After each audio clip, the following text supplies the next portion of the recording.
Segundo o que está posto em Mateus, esses magos, eles vão justamente aparecer como sábios do Oriente. E eles foram alertados do nascimento de Jesus, segundo o texto, por uma estrela especial. Lá no texto aparece o termo mago.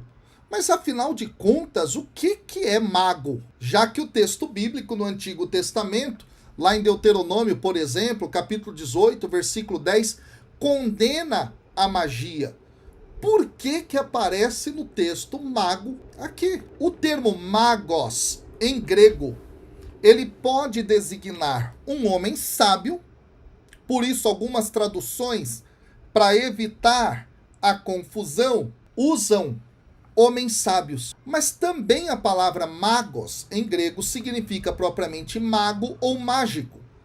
E quando nós olhamos o texto bíblico, na versão hebraica, essa palavra no hebraico é a palavra achaf. Em aramaico, é basicamente a mesma pronúncia, achaf também. E é muito interessante, porque quando o texto hebraico usa achaf, a tradução do Antigo Testamento hebraico para o grego usa magos. Vamos entender melhor quais são os significados, os sentidos desse termo magos. Magos, pessoal, pode significar um feiticeiro. É uma pessoa que usa ou afirma usar feitiços mágicos para controlar forças ou espíritos malignos, para produzir efeitos não naturais no mundo.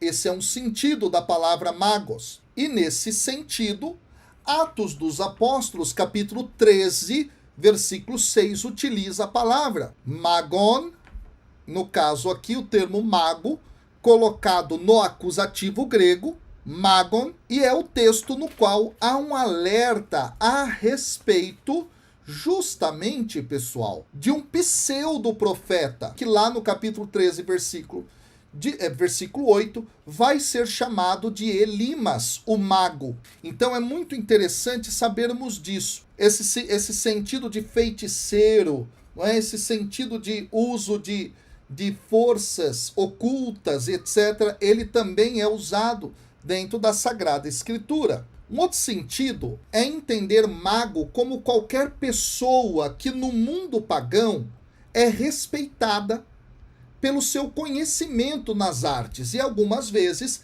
artes ocultas. E nesse sentido, a astrologia, a medicina ou a interpretação dos sonhos.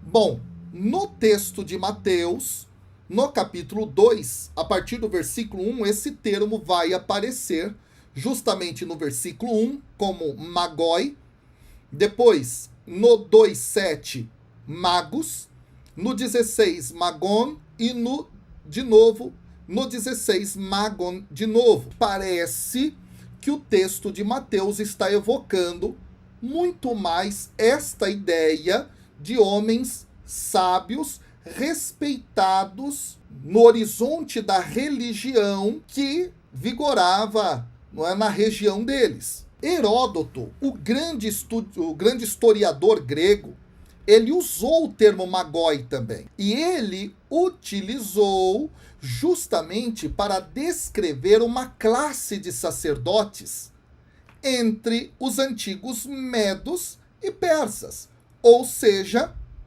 do Oriente, de onde esses homens vieram. E é muito interessante porque na região dos medos e dos persas havia muita influência da religião do zoroastrismo. E esse zoroastrismo tinha classe sacerdotal importante que era chamado de magoi, no caso, magos. Agora, Mateus, ele então parece evocar essa ideia de homens que eram sábios, conselheiros, possivelmente da região persa ou da Mesopotâmia, não é? Que é bem próximo. Estes sábios conselheiros, segundo as informações históricas que nós temos, eram pessoas que tinham o ofício de estudar textos antigos, textos sagrados, textos das diversas tradições religiosas. Ao mesmo tempo, de acordo com as informações que nós temos,